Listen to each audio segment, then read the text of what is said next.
Hello साथियों। Vaishnavi group के YouTube platform पे आपका हार्दिक स्वागत है। आज का जैसा कि जो उससे पहले जो हमने जो सेशन लिए हैं वो हमने तकनीक के आधार पर कंप्यूटर, आकारम कार्य के आधार पर कंप्यूटर, भारत में सुपर कंप्यूटर और सुपर कंप्यूटर जो विश्व के संदर्भ में हमने जो मेंस के अकॉर्डिंग जितना सिलेबस में है हमने उतना ही उनको देखा है। जो नेक्स्ट जो हमारा लेक्चर है वो है कंप्यूटर की जनरेशन यानी कि कंप्यूटर की पीढ़ियाँ।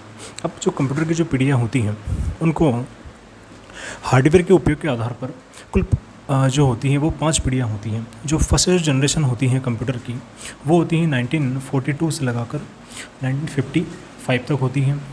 फिर जो सेकंड जनरेशन आती हैं वो आती हैं 1955 से 1964। फिर हम सेकंड के बाद हम जो चलते हैं थर्ड जनरेशन जो आती हैं वो आती है 1964 से 1975। फिर जो फोर्थ जनरेशन होती है वो होती है 1975 से 1989। फिर जो फिफ्थ जनरेशन होती है 1989 से कंटिन्यूसली अभी तक जो चल रही है वो होती है फिफ्थ जनरेशन कंप्यूटर। अब कंप्यूटर की जो जनरेशन होती है इनमें हम वन बाय वन हम इनको डिस्कस करेंगे। तो सबसे पहले जो हम लेने जा रहे हैं कंप्यूटर की प्रथम पीढ़ी। अभी जो कंप्यूटर की प्रथम जो पीढ़ी होती है, जो फर्स्ट जनरेशन होती है, इसमें क्या किया गया था कि इनके इस पीढ़ी के कंप्यूटर निर्माण में इन्होंने क्या किया गया था कि वैक्यूम ट्यूब यानी कि निर्वात ट्यूब्स, जिनको हम क्या कहते हैं वाल्व भी कहते हैं, इनका इन्होंने क्या किया था, इसमें प्रयोग किया था। फिर जो सेकंड आता है कि इस पीढ़ी के जो कंप्यूटर में जो सॉफ्टवेयर तैयार हुए थे वो जो हुए थे मशीनी लैंग्वेज में हुए थे, मशीनी भाषा में हुए थे।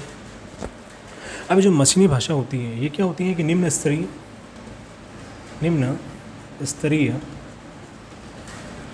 स्तरीय प्रोग्रामिंग लैंग्वेज होती हैं। क्या होती हैं साथियों? निम्न स्तरीय प्रोग्रामिंग लैंग्वेज होती है, यानी कि लो लेवल लैंग्वेज इसको हम कहते हैं। इसमें क्या हुआ था फिर, यानी कि कंप्यूटर की जो फर्स्ट जनरेशन होती है 1942 से 1955, जिसमें कंप्यूटर निर्माण के लिए निर्वात ट्यूब का यानी कि वैक्यूम ट्यूब का प्रयोग किया गया था, जिनको हम वाल्व भी कहते हैं। फिर इस पीढ़ी के जो कंप्यूटर में जो सॉफ्टवेयर तैयार हुए थे यानी कि जो सॉफ्टवेयर डिज़ाइन किए गए थे वो किस बेस पे थे, वो निम्न स्तरीय प्रोग्रामिंग लैंग्वेज यानी कि मशीनी लैंग्वेज पर वो बेस्ड थे।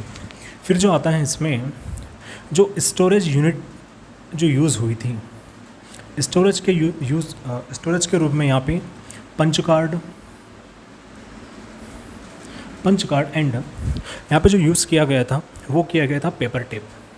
पंच कार्ड और यहाँ पे क्या किया गया था, इन्होंने पेपर टेप का इन्होंने यूज़ किया गया था। अब इस पीढ़ी के जो कंप्यूटर हैं इनकी जो गति होती है इनकी गति को या जो इनके जो प्रोसेस करने की जो इनकी स्पीड होती है इस फर्स्ट पीढ़ी के जो कंप्यूटर की वो होती है मिली सेकेंड में। किस में होती है साथियों? मिली सेकेंड में ये कंप्यूटर क्या कर सकते हैं, ये प्रोसेस करते थे, यानी कि 1 मिली सेकेंड में होती है 10⁻³ सेकेंड। अगर हम देखें तो फर्स्ट पीढ़ी के जो कंप्यूटर थे इनका जो उपयोग हुआ था, इनका जो यूज़ किया गया था first generation of computer in use, इनका किया गया था तो वैज्ञानिक जितने भी हमारे होते हैं वैज्ञानिक अनुसंधानों में, और जो वहाँ तो जो मिलिट्री जो होते हैं यानी कि जो सैन्य जो मिलिट्री वर्क होते हैं, सैन्य कार्यों में इनका यूज़ इस पीढ़ी के कंप्यूटर का किया गया था। फिर नेक्स्ट अगर हम देखें तो इस पीढ़ी के जो कंप्यूटर के जो एग्जांपल्स होते हैं उनमें अगर हम देखें तो उदाहरण के रूप में देखें तो इस पीढ़ी के जो कंप्यूटर रहे हैं वो रहे ENIAC रहा है,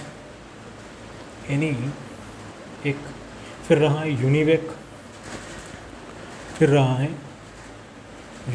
है, फिर जो है IBM कंपनी रही है, IBM कंपनी का रहा है मार्क वन। मार्क वन भी क्या आता है, जो first generation of computer in ENIAC, UNIVAC and IBM का जो मार्क वन ये रहा है। तो साथियों फर्स्ट जनरेशन में हम देखते हैं कि कंप्यूटर के निर्माण में इन्होंने क्या किया था, निर्वात ट्यूब यानी कि वाल्व का उपयोग किया था। इस पीढ़ी के कंप्यूटर में जो सॉफ्टवेयर तैयार हुए थे वो मशीनी भाषा पर बेस्ड थे। वो मशीनी भाषा जो होती है वो निम्न स्तरीय प्रोग्रामिंग लैंग्वेज होती है। इसमें जो स्टोरेज यूनिट के रूप में यानी कि डेटा और सॉफ्टवेयर को स्टोर करने के लिए इन्होंने पंच कार्ड और पेपर टेप का इन्होंने यूज़ किया था।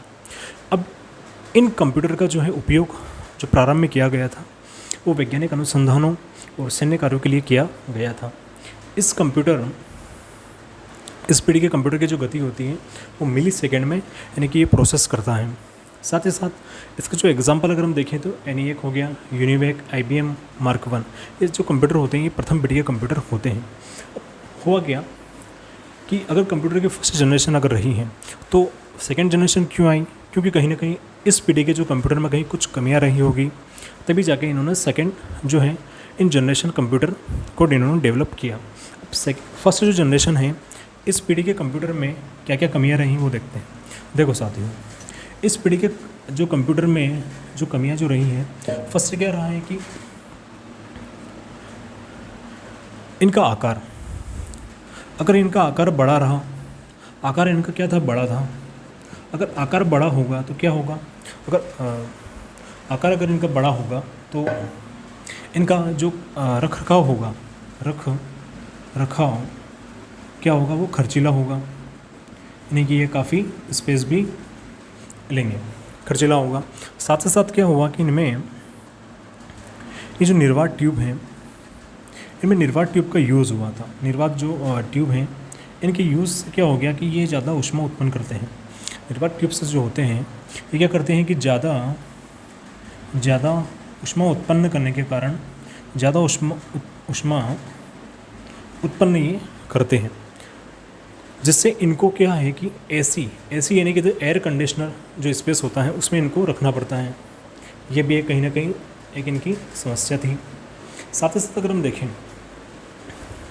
तो इनका एक संचालन जो है, इनका संचालन में कहीं ना कहीं काफ़ी खर्चीला रहा, इसलिए इनके जो है इनमें कुछ ये कमियां रही हैं। तो साथियों ये हमारा जो फर्स्ट लेक्चर है ये फर्स्ट जनरेशन पर बेस्ड है, यानी कि जो कंप्यूटर के निर्माण में जो ट्यूब्स रही वो निर्वात ट्यूब्स का इसमें उपयोग किया गया है। सॉफ्टवेयर जो है मशीनी भाषा पर बेस्ड रहे हैं। साथ ही साथ जो इन्होंने स्टोरेज डिवाइस के रूप में या स्टोरेज जो यूनिट रही वो पंच कार्ड और पेपर टेप का इन्होंने यूज़ किया है। फिर अगर हम देखें तो इनके एग्जाम्पल जो होते हैं ENIAC होता है, यूनिवेक होता है, IBM मार्क वन, ये फर्स्ट जनरेशन में इन कंप्यूटर होते हैं। इनकी गति जो होती है मिली सेकेंड में मापी जाती है, यानी कि जो कंप्यूटर की जो प्रोसेसिंग की जो स्पीड होती है वो होती है कितनी, किस रूप में होती है, वो मिली सेकेंड में रही थी। यानी कि जो फर्स्ट जनरेशन हो गई वो हो गई 1942 से 1955। जो नेक्स्ट जो हम देखेंगे वो हम देखेंगे second generation in computer. Thank you.